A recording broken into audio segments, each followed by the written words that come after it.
자, 이거 때문에 좀 일파만파 난리가 났는데 나경원 의원이 지금 국민의힘 유력 당권 주자인데 얼마 전에 토론회에서 대통령 임기 단축 개헌론을 꺼내면서 논란이 크게 일었습니다. 본인이 먼저 얘기를 꺼낸 거예요. 그래서 원론적으로는 뭐 자기는 이제 개헌론자다 얘기를 하면서 뭐 이거는 뭐 대통령이 뭐 결정을 해야 되는 부분이라서 조심스럽긴 하지만 그러면서 이제 가능성이 있다라는 식으로 얘기를 했더니 이제 당 지도부가 절대 동의할 수 없다 선을 그었고 나경원 의원도 깜짝 놀라서 다시 이제 이거 지금 대통령의 임기를 단축하자는 얘기는 아니다 이렇게 하면서 이제 뭔가 수습을 하는 모양새인데 이걸 어떻게 봐야 되는지 좀 그래요. 왜냐면은 야권이나 아니면은 뭐 시민사회나 아니면은 전문가들은 아니 임기 단축 개헌 생각해 볼 필요가 있다 끊임없이 얘기를 해오던 상황이었거든요. 근데 여권에서도 이런 얘기가 나왔다. 이게 단순히 해프닝으로 끝날 것이냐 아니면 실제로 여권에서도 진지하게 고민 가능한 것이냐 어떻게 보세요? 일단 임기 단축 4년 중임제라면 임기 단축인데 네. 현재 대통령이 되려면은 그건 안 된다라는 헌법학자들의 해석이 많거든요. 네. 본인이 하야하지 않으면. 네.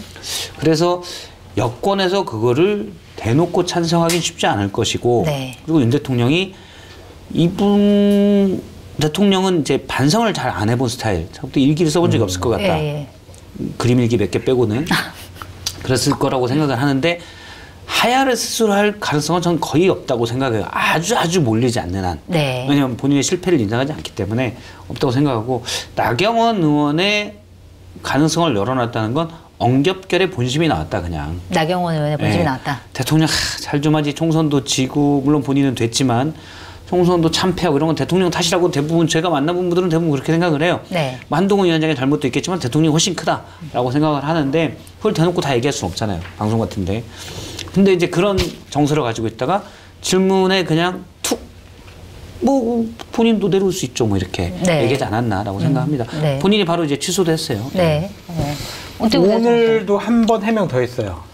와전입니다. 와전입니다. 네. 그러니까 내 잘못이 아니고 네. 그것을 받아 쓴 기자들 잘못이다. 아니 근데 워딩을 보면은 뭐 약간 취지는 뭐 가능하다 이런 취지이긴 하긴 하던데요. 맞아요. 정확히 네. 이제 송채 반장님 말씀하신 거고 본인 처음에는 그냥 아무 생각 없이 그렇게 본인 평소 생각을 얘기한 것 같다라는 좀 생각이 드는데 네. 보수파 내에서는 이런 분위기는 있어요. 윤석열 대통령이 결국 마지막에 보수나 국민의힘에게 선물로 던져주는 것은 개헌밖에 없다. 네. 무엇을 해도 지지율이 오르지 않고 지방선거에서 패배할 가능성이 높아지고 대선에서 정권 재창출할 가능성이 없어지면 개헌을 통해서 권력구조 개편을 하고 그래서 본인 임기를 단축해서라도 선거를 좀 빠르게 치르는 4년 중임제를 하는 것 본인부터 임기 단축을 해서 하는 것이 최후에 남은 대통령이 보수에게 줄 수 있는 선물 아니냐 그런 얘기가 많았어요. 들어보셨잖아요. 실제 여권에서 뭐 심각하게 논의를 하고 있긴 한 거였네요. 심각한 거기보다는 마지막 최후의 보루야 뭐 이렇게 그 방법밖에 없지 않을까? 네. 지금 대통령 하는 거 보니까 국정운영 잘할 것 같지는 않고 민심 받아들일 것 같지도 않고 네. 뭐 김건희 여사랑 뭐 떨어져서 생활할 것 같지도 않고 지금까지의 악재들을 계속 가져갈 건데 네. 그거를 한꺼번에 한 방에 뒤집을 수 있는 건 개헌 카드밖에 없다. 네. 그래서 많은 분들이 그때 기자회견 때 왜 개헌 카드 안 꺼냈느냐. 그런 모든 이슈를 올킬시킬 수 있었는데 그런 아쉬움을 많이 표명하더라고요. 그랬구나. 그러한 그냥 좀 가벼운 생각을 나경원 대표가 질문 나오니까 그냥 즉흥적으로 본인 생각을 그냥 자연스럽게 얘기한 것이 아닌가라는 좀 생각이 드는데 이거는 윤석열 대통령이나 용산에서 들으면 큰일 날 일이죠. 네. 당신 임기 단축해 이거잖아요. 그렇죠. 이거는 도저히 받아들일 수 없는 거니까 이 얘기는 대통령이 먼저 꺼내야 돼요. 그렇죠. 밑에 있는 참모들이나 아니면은 국민의힘의 관계자들, 의원들이 꺼내는 순간 이 영린을 건드린 반역자 그 취급 당할 수밖에 없어요. 네. 그래서 나경원 대표가 조금 성급한 말씀하시지 않았느냐 그런 생각이 좀 드네요. 대통령이 스스로 그럴 가능성은 저는 아주 낮기 때문에 이건 민심의 압박. 그리고 또 뭐 사실 따지고 보면 대통령이 선거를 통해서 됐는데 무조건 물러나라 이게 아니라 본인이 잘못한 것들이 계속 누적되고 쌓일 거기 때문에 이제 어느 정도 저는 이제 임계치라는 말을 되게 좋아하는데 이 상황에 어느 정도 에너지가 축적이 돼요. 나중에는 이게 안 보이지만 나중에 끓는 물처럼 어느 순간 물이 부글부글 끓기 시작하거든요. 온도가 어느 정도 되면. 이건 사실은 임계치까지 축적되는 거죠. 네. 나중에 그 단계가 올 겁니다. 그럼 그때 이제 대통령이 어떤 판단을 하느냐. 계속 이거를 뚜껑을 닫아 놓으려고 하면 나중에 솥이 터지잖아요. 어떻게든 열어야 되는데 네. 대통령이 그 판단을 쉽게 할까? 그건 잘 모르겠어요. 근데 그러려면 온도를 낮춰야 되는데 지금 하는 모든 행동들은 온도를 가스불을 더 키우는 행동만 하고 있다. 라는 생각이 듭니다. 네. 아니 근데 이거 만약에 진짜 임기 단축을 하려면 임기 단축 개헌을 하려면 시간이 얼마 없잖아요. 왜냐면은 그 개헌 투표도 해야 맞아요. 되고 국민 투표도 해야 되고 그러면은 뭐 대선을 뭐 지방선거랑 같이 치른다. 그러면 지방선거에 대선을 같이 치르기 위해서 그 전에 이미 다 논의가 끝내야 되는 거기 때문에 사실은 이거를 뭐 하려면 아직 시간이 얼마 없다 이런 생각이 좀 들기도 하네요. 근데 너무 큰 세금 낭비가 될 것 같아요. 국민투표 하는 거. 그러니까 개헌을 위한 실무적으로 국민투표. 보면 네. 그러니까 그 하나만 위해서 네. 전 국민 투표하는데 얼마 드는지 아세요? 4천억 들어요. 4천억. 아. 어마어마한 굉장히- 돈이. 그래요? 4천억 든대. 네. 와, 그러니까 그 정도 비용이 드는데 이것을 따로 또 투표를 하는 것이 맞는 것이냐 또 그런 생각도 일단 뭐 들고. 개헌이 대통령 임기 단축에 관련돼 그러면 윤 대통령이 스스로 선택할 가능성이 거의 없기 때문에 네. 그거는 이제 생각을 해봐야 될 것 같아요. 그러니까 탄핵으로 막 몰려가지고 막 국민의 분노 여론이 높으면 네. 개헌 카드를 꺼낼 수도 있겠죠. 그때 박근혜 전 대통령 때 WPC가 일어난 뒤에 계속 민심이 들끓었고 민심이 들끓은 포인트는 그거잖아요. 국정 운영을 왜 그냥 아파트 동대표 같은 분이 계속 하게끔 대통령이 그걸 다 했냐. 네. 사실은 동네 아주머니에게 그걸 위임한 거잖아요. 다시 거기에 이제 국민적 분노가 일어났던 건데 나중에는 박 전 대통령이 제가 그때 당시에 특보를 계속해서 하는데 얘기를 해요. 법적 절차에 따라서 물러날 수 있다. 그 임기 단축에 대해서 얘기를 해주면 거기에 따라 물러날 수 있다라고까지 얘기를 했었거든요. 네네. 근데 그때는 하야였지, 이제 그렇죠 하야죠. 근데 그때는 이미 탄핵 국면으로 더 갔기 때문에 어딜 재발로 나가 죄를 받아야지. 탄핵을 당해야지. 그렇죠. 네. 그렇게 됐었어요. 만약 그런 식이 돼서 더 거기까지 하면 뭐 그때는 그런 얘기가 나올 수도 있겠죠. 예. 네. 알겠습니다. 이거는 그래도 밑에 여전히 깔려있는 이슈다. 이런 생각이 들고. 맞아요. 네. 그 다음에 또 홍준표 시장이 한 얘기 때문에 논란이 됐는데, 이렇게 얘기를 했습니다. 여당이 대통령을 보호하지 못하고 질의멸렬하면 윤 대통령은 중대 결심을 하지 않을 수 없을 것. 그러니까 이걸 두고 이제 탈당 가능성을 시사한 것이다. 이런 해석이 나왔는데, 황우영 위원장은 뭐 있을 수도 없는 일이다. 뭐 이렇게 부인했는데, 이 홍준표 시장은 왜 탈당 얘기를 꺼낸 걸까요? 그러니까 최상병 특검법 관련해서 재의결 할 때 반란표 나오면 안 된다 하면서 대통령 편을 좀 들어준 것 같기도 하고. 단속하는 차원에서? 네. 네. 그러니까 본인이 탄핵 이후에 당시에 자유한국당인가요? 그 자유한국당의 대선 후보가 돼가지고 네. 그 무너진 보수파를 재건시키려고 노력을 많이 했을 때 네. 이 탄핵당한 그리고 여당이 아닌 그런 정당이 다시 또 국민의 사랑을 받고 또 뭐 좋은 정당 아니면은 권력을 운영하는 정당으로 탈바꿈시키는 게 정말 너무나 어렵구나. 그래서 일단은 대통령은 지키고 집권 여당으로서 탈당과 탄핵을 빼놓고 이 사태를 수습할 수 있는 방법을 강구해보자라고 얘기한 것이 아닌가라는 네. 생각도 하나가 있고 네. 또 하나는 봐라 너희들 이제 대통령 탈당하면은 너희들 집권 여당 아니다. 국회에서 소수당 내가지고 서론 많이 느껴봐라. 대통령이 이제 민주당하고 이렇게 거국내각하고 그러면 너희들은 정말 이제 국회에서 소수당으로 서론 받지. 집권 여당도 아니지. 지역 예산을 어떻게 확보할 거냐. 다음번에 너희들 또 당선되는데 어렵다.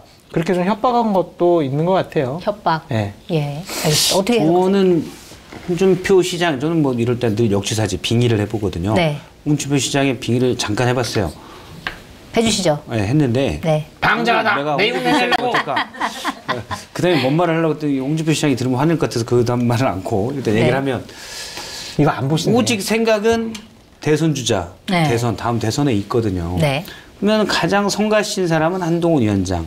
현재 보수층에서 가장 인기가 높기 때문에 네. 내공이 어떻든 간에 그러면은 자꾸 이제 친윤과 반윤의 기숙 한동훈 위원장인데 자꾸 이쪽 얘기해서 여기를 확실히 견제해버리면 편하잖아요.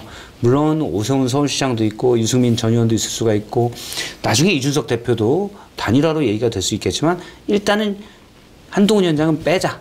그러면 본인이 제일 강력한 주자가 될 수가 있다. 지난 대선 때 윤 대통령과 붙었잖아요. 네. 어쨌든 1, 2위로 붙었기 때문에 그렇죠. 그 생각을 하는 것 같고 그런데 만약에 대통령이 탈당을 한다. 그래서 이제 한동훈 위원장의 힘을 빼기 위해서 견제를 하는 거고 또 하나는 근데 만약에 대통령이 정말 중대 결심을 해서 탈당을 한다.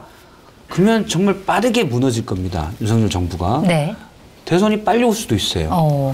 그러면 제가 홍준표 시장이라면 그것도 나쁘지 않네. 내가 대통령이 더 빨리 될 수 있는 거니까. 그러니까 어차피 이재명 대표랑 1대1로 붙는 경기가 되는데 홍준표 시장 입장에서는 다른 사람보다 이재명 대표랑 붙는 게 더 쉽다라고 생각할 수도 있어요. 새롭게 뉴페이스가 떠서 그러는 것보다는 이재명 대표가 강력한 지지도 있지만 또 반감 있는 분들도 있거든요. 그래서 그냥 빨리 대선 치르면 본인에 대해서는 이미 어느 정도 검증이 됐고 한동훈 위원장은 사실은 정치 내공이 없기 때문에 잘 안 될 수도 있고 그래서 대통령에게 대통령이 만약에 홍준표 시장의 등을 떠미는 건가요? 홍준표 시장이? 홍준표 시장의 말을 들어서 중대 결심을 하면 한국의 나폴리 통영에서 올라온 믿고 먹는 통영해인의 수산물을 소개합니다.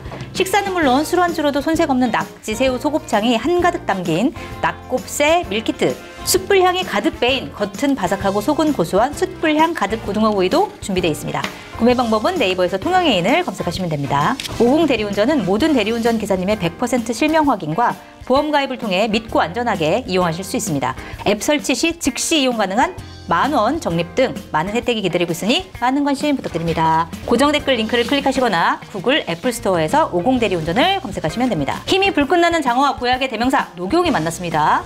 녹용 장어진액인데요. 차병원 그룹과 함께 30년이 넘는 노하우를 보유하고 있는 차바이오 CMG 제약이 만들었는데요. 100% 국내산 민물장어와 가장 궁합이 좋은 녹용 외에 16가지 재료를 전통 달인 방식으로 배합했습니다. 지금 고정 댓글 링크로 들어오시면 2+1 행사로 드립니다.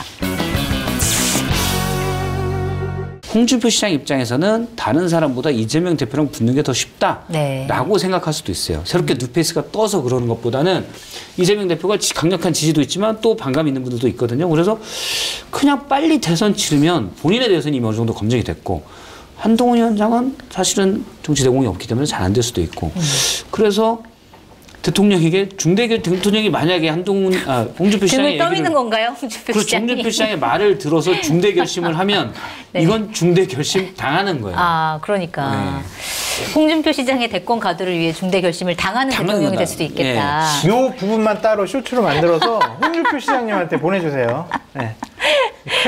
제 의견이 아니라 이런 예리한 친구를 만나라고 할 수 있어요. 박숙재 실장님의 홍준표 시장이 사람을 연구하는 박숙재 실장님의 의견입니다. 전문 감각이 뛰어나기 때문에 이상한 얘기를 하지. 그러니까 지능적 안티라고 박상수 위원장이 얘기를 했었는데 저도 그 가능성이 아주 높다라고 봅니다. 상남자랄지. 그렇게 얘기해서 한편으로는 한동훈을 견제하고 한편으로는 대통령이 그냥 이상하게 되면 그것도 뭐 나쁠 것 없고. 일타쌍피. 일타쌍피죠. 알겠습니다.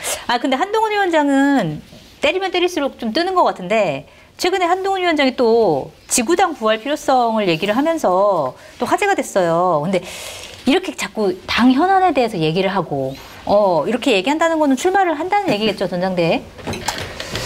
전당대회 출마할 가능성은 현재로선 90%가 넘습니다. 90%로. 나머지 10%의 숙제가 안 풀린 거죠. 윤석열 대통령이 허락하느냐? 아닙니다. 아니에요? 아닙니다. 윤석열 대통령과는 각을 세우고 차별화할 생각은 강한 것 같습니다. 정치적인 홀로서기 하겠다라는 결심은 강한 것 같습니다. 그럼 뭔가요, 결정적인 게? 문제는 뭐냐면 나는 김무성과 같은 꼴을 안 당해야지라고 생각할 것 같아요. 김무성 대표가 당대표로서 상당히 권한 행사하기가 힘들었던 게 뭐냐면 최고위원들 중에 김무성 대표의 편을 들어주는 사람이 한 명밖에 없었어요. 그러니까 당대표로서의 권한과 리더십을 세우기가 어려웠거든요. 제가 한동훈에 참모라면 좋아요. 저는 뭐 이번에 전당대회 나와서 정치인 홀로서기 승부수 걸어봅시다. 그리고 한 1년이 될지 1년 반이 될지 모르겠지만 당대표로서 역량을 발휘해서 검사 뭐 티도 다 벗고 정말 정치인으로서 거듭납시다. 승부수 겁시다. 라고 할 것 같아. 근데 하나 전제 조건이 있습니다. 러닝메이트 최고위원들을 어떻게 세팅하고 들어갈 거냐. 그 부분을 우리가 다시 한번 연구해 봅시다라고 할 것 같아요.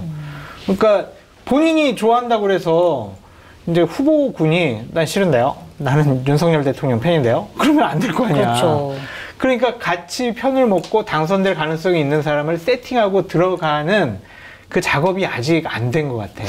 지금 황우여 지도부가 이거를 그러니까 예를 들어서 절충형 뽑는 방식 예를 들어서 최고위원 따로 뽑고 당대표 따로 뽑았는데 이거를 약간 변경을 해가지고 당대표 선거에 나온 사람 1등 당대표, 2, 3등 최고위원 그 다음에 또 나머지는 최고위원 선거 따로 하고 이런 방안까지 논의를 하고 있는데 이게 좀 연관이 좀 있을까요?